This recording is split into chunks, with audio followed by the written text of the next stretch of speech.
안녕하세요. 은혜샘교회 성도 여러분, 최선종 목사입니다. 오늘은 3월 9일 여호수아 4장부터 7장까지를 함께 살펴보도록 하겠습니다. 그러면 바로 1단계 본문 내용 파악하기를 시작하도록 하겠습니다. 1단계 본문 내용 파악하기를 모두 마쳤습니다. 이제 2단계 질문 만들기인데요. 오늘 또 하나의 질문을 만들어 봤는데 4장 14절입니다. 그날의 여호와께서 모든 이스라엘의 목전에서 여호수아를 크게 하시매 라고 얘기하거든요. 여호와께서 이스라엘의 목전에서 여호수아를 크게 하셨다라는 게 도대체 무슨 말인가? 이게 오늘의 질문이 되겠습니다. 네, 그러면 이제 3단계 질문에 대한 대답 찾기로 넘어가도록 하겠습니다. 3단계 질문에 대한 대답 찾기를 시작하도록 하겠습니다. 4장 14절에 그날의 여호와께서 모든 이스라엘의 목전에서 여호수아를 크게 하시매 라는 게 도대체 무엇을 의미하는가에 대한 거였는데요.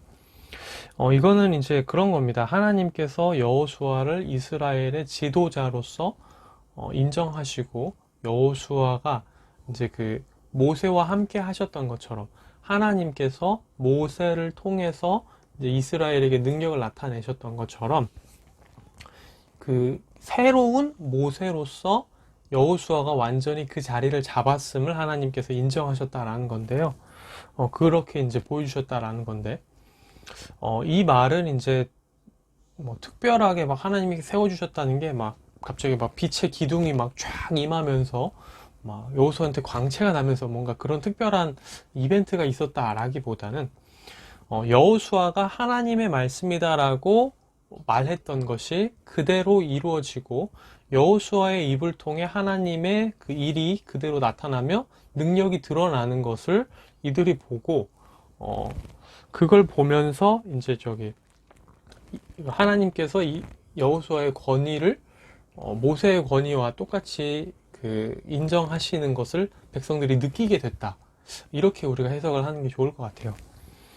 저는 이제 사실 처음 질문을 잡을 때는 크게 하신다라고 해가지고 무언가 특별한 의미가 있을 줄 알았거든요. 근데 이제 그런 어떤 특별한 사건이나 이벤트가 있었다라기보다는 우리가 지금 쭉 읽어왔지만 요단강을 건너올 때 요단강이 갈라졌던 것도 그렇고 길갈에다 돌을 세운 것도 그렇고 이제 이 모든 것들이 모세가 이들 가운데서 그 놀라운 일을 같이 했던 것과 똑같은 일이 이어지게 함을 사람들이 느끼게 함으로써 모세의 권위가 여호수아에게 그대로 세워지는 것을 느끼게 하셨다. 이렇게 파악을 하면 될 것 같아요. 그러니까 조금 제가 말을 좀 더 간략하고 좀 더 이제 정리해서 말씀을 드리자면 14절은 여호수아가 새로운 모세가 되었음을 모든 이스라엘 백성들이 알게 되었다. 하나님께서 알게 하셨다. 이런 의미를 가지고 있다라고 해석하면 되겠습니다. 네, 그러면 이제 4단계 본문 묵상하기로 넘어가도록 하겠습니다. 4단계 본문 묵상하기까지 모두 마무리가 되었습니다. 이제 5단계 적용하기인데요. 저는 오늘 세 부분을 좀 많이 묵상을 하게 됐는데 먼저는 5장 2절부터 9절까지의 단락입니다. 인간적으로 보면 사실 정말 이해가 안 되는 구절이죠. 그러니까 이런 겁니다.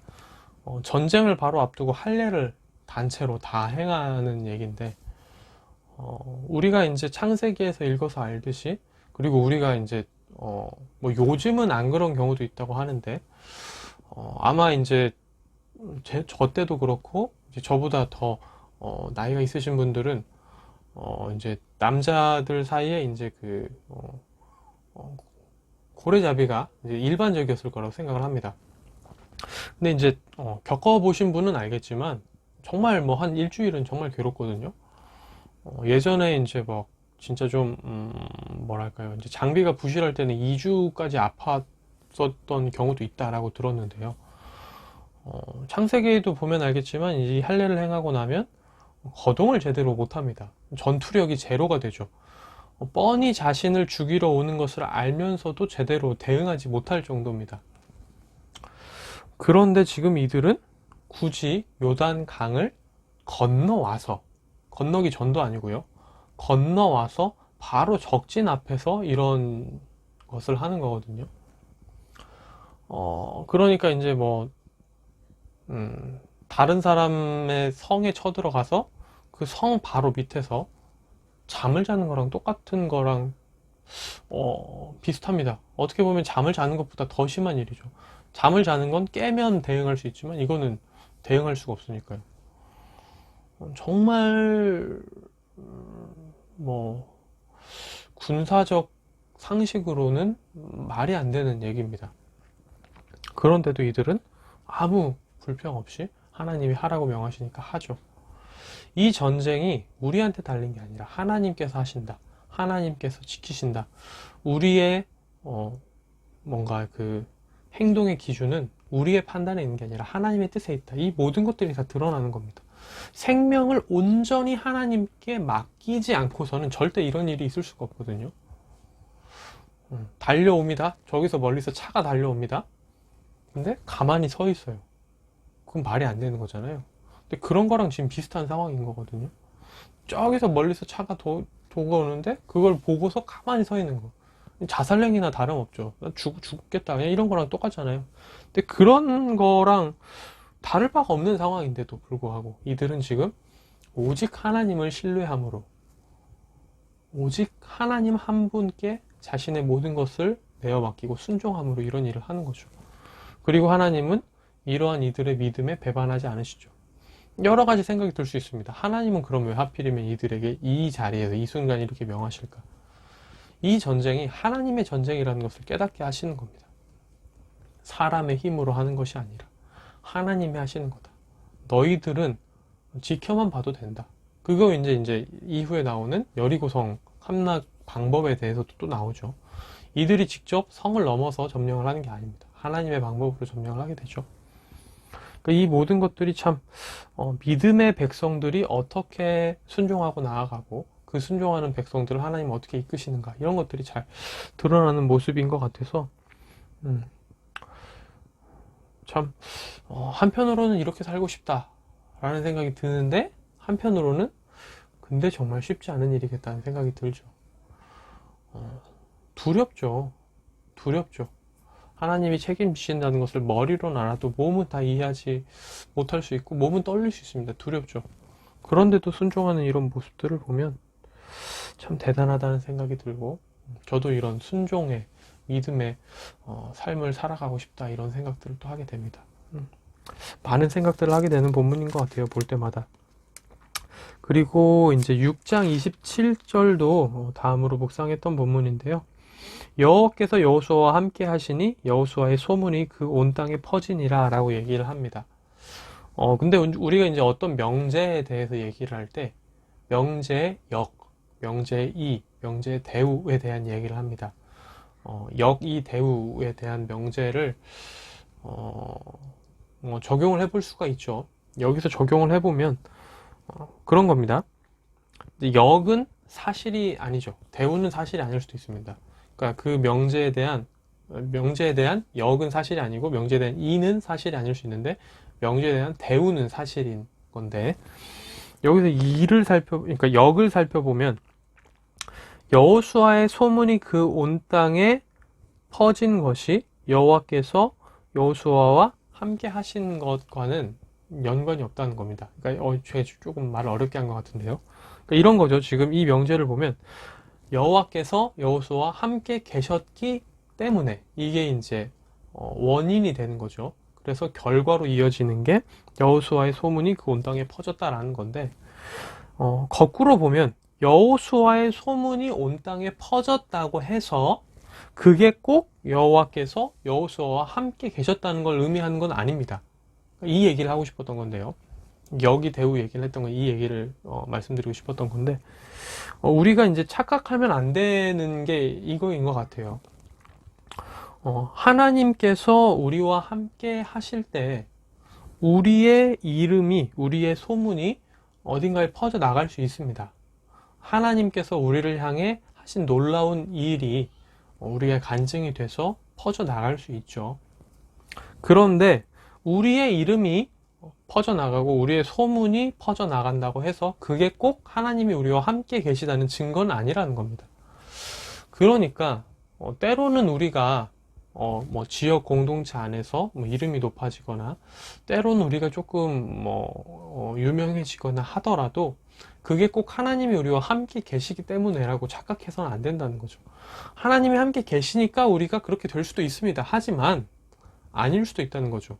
우리의 어떤 결과만을 보고 그 원인을 하나님으로부터 찾아서는 안 된다는 겁니다. 이것을 잘못 이해하면 사람이 굉장히 교만해지기 쉬운 것 같고요. 사람이 변질되기가 쉬운 것 같아요. 조심해야겠다는 생각을 합니다. 설령 우리가 있는 분야에서 남들로부터 인정을 받고 남들로부터 뭔가 이름이 좀 높아진다 하더라도 그게 꼭 하나님이 우리와 함께 계셨기 때문에 가능했던 것은 아니라고 생각을 해야 된다는 거죠. 좀 그렇게 생각하면 하나님이 나와 함께 계시기 때문에 유명해졌다. 그렇게 생각을 하게 되면 좀 막 할 수 있는 것 같아요. 좀 이렇게 뭐랄까요? 자기의 어떤 것을 넘어서는 걸 자꾸 하려고 할 수도 있는 것 같아요. 왜냐면 이제 그게 하나님이 나에게 시키신 것이고 하나님이 나에게 허락하신 것이고 하나님이 나에게 이렇게 하도록 하셨다라고 생각을 잘못할 수 있으니까요. 그렇게 되면은 이제 우리가 하나님의 말씀대로 살기가 힘들어지는 것 같아서 그런 것들을 좀 오늘은 이 부분을 보면서 많이 묵상을 하게 됐습니다. 항상 겸손할 것에 대해서, 그리고 우리가 좀 이름이 높아진다 해가지고 그것에 대해 너무 교만하고 너무 그것을 이제 하나님이 나를 이렇게 만드셨으니까 난 계속 이렇게 해도 된다, 계속 나는 내가 막 이렇게 더 내세워도 된다, 이런 식으로 생각하면 안 될 것에 대해서 좀 묵상을 하게 됐고요. 제가 오늘따라 조금 약간 말을 좀 어렵게 하는 것 같은데, 예, 그래도 제가 말씀드리고자 하는 바는 잘 이해가 되고 있을 거라 믿으며, 마지막으로 이제 7장 21절에 적용을 좀 나누자면요. 여기 보면 이제 아간이 이렇게 얘기를 하죠. 내가 그것들을 보고 탐내어 가졌나이다 라고 얘기를 합니다. 비싼 외투와 은과 금을 보고 탐내어 가졌다 라고 얘기를 하거든요. 견물생심이라는 말이 있죠. 그리고 또 우리가 창세기에서도 알듯이 그 열매를 보니 보암직도 하고 먹음직도 하고 막 그랬다라고 얘기를 합니다. 무언가를 본다는 게 항상 좋은 결과만을 이끌어내지는 않는 것 같아요. 본다는 건 결국 유혹으로 빠질 수 있는 요소인 거죠. 때로는 우리가 유혹을 피하기 위해서 보지 않는 게 중요하다는 생각을 합니다. 이렇게 생각을 할 수 있어요. 나는 유혹을 이겨낼 수 있어. 나는 강해. 그렇기 때문에 나는 그걸 보고도 꿈쩍하지 않을 수 있어 라고 생각할 수 있습니다. 맞는 말일 수 있습니다. 하지만 가장 좋은 방법은 그걸 보면서 견디고 이겨내려고 하는 것보다는 아예 보지 않는 게 제일 지혜롭고 현명한 방법일 수 있다는 거죠. 그러니까 우리가 유혹을 이길 수 있다라는 어떤 자신감 때문에 그 유혹에 괜히 굳이 들어가 있거나 그 유혹 속에 괜히 머물러 있지 말고, 우리 앞에 뭔가 유혹이 있다면 그 유혹으로부터 빠져나오는 게 가장 좋은 거라는 겁니다. 우리 자신을 너무 과신하지 않는 게 중요하겠죠. 그리고 누구든지 계속 보면 넘어갈 수도 있습니다. 광고라는 게 그런 거잖아요. 처음 봤을 때는 아무 생각 없는데 그게 이제 무의식 중에 잔상으로 남아있고 영향을 줄 수도 있고 하거든요.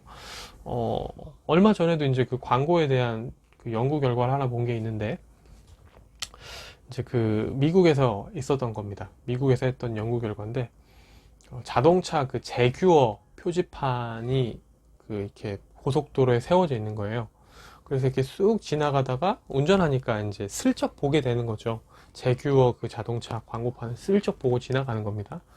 그리고 나서 그 사람은 이제 제규어 자기가 자동차를 봤다는 것도 제대로 인지하지 못하고 쓱 지나갔는데, 그 찰나의 순간 잠깐 스치듯 본 게 그 사람의 무의식에 남아서 나중에 이제 그 차에 대해서 뭐 이 차가 더 좋아 보이나요? 저 차가 더 좋아 보이나요? 라는 그 설문을 했을 때, 그 이후에 설문을 했을 때 대다수가 그 스쳐 지나가듯 봐서 자기의 의식에 남아있지도 않는, 무의식으로 이렇게 살짝 남아있는 그것에 영향을 줘서 재교 쪽으로 많이 선택을 했다라는 걸 봤거든요. 실제 구매에 대한 건 아니고 이제 그 선호도에 대한 부분이었는데요. 이제 그런 것을 보면은 분명히 우리가 그 보는 것에 우린 영향을 받을 수밖에 없습니다. 이겨낼 수 있다라고 생각을 해도 보고 또 보고 우리의 무의식 중에 쌓이고 쌓이다 보면 영향을 받을 수 있거든요. 그렇기 때문에 우리가 보는 것을 참 조심해야 된다고 생각을 하는데, 유혹에 대한 부분도 보지 않으면 애초에 그 유혹을 좀 더 잘 이겨낼 수 있는 거죠. 보면 그 유혹에 빠질 일이 줄어드니까요. 그렇기 때문에 뭔가의 유혹에 있어서 내가 그 유혹을 견딜 수 있어, 이겨낼 수 있어 라고 생각하고 거기 있기보다는 유혹의 상황이 다가오면 항상 그 자리에서 빠져나가는 내가 되어야겠다, 이런 좀 적용들과 이제 묵상들을 좀 하게 됐습니다. 오늘은 그래서 이제 이렇게 세 가지를 많이 묵상을 하고 결단을 했던 오늘인 것 같아요. 네, 오늘의 큐티는 여기서 마무리가 되고요. 내일 뵙도록 하겠습니다. 그리고 이제 그 어제 제가 기도 제목들을 다 여쭤보는 그 문자를 보내드렸었는데, 혹시나 이제 깜빡하셔서 답장을 아직 못하신 분들께서는 오늘이라도 그리고 내일이라도 이제 생각나실 때 저에게 답장을 해주시면 제가 그것을 가지고 매일 아침 이름을 부르면서 기도하도록 하겠습니다. 어제 보내주신 분들도 제가 그걸 보면서 오늘 또 이름을 부르면서 기도했거든요. 그러니까 꼭 아직 못 보내신 분이 있다면, 혹은 이것도 기도 부탁했어야 되는데 깜빡했다 하는 그게 있으시다면 지금이라도 언제든지 편하게 저에게 연락을 주시면 제가 그것을 가지고 기도하도록 하겠습니다. 네, 내일 뵙도록 하겠습니다. 안녕히 계세요.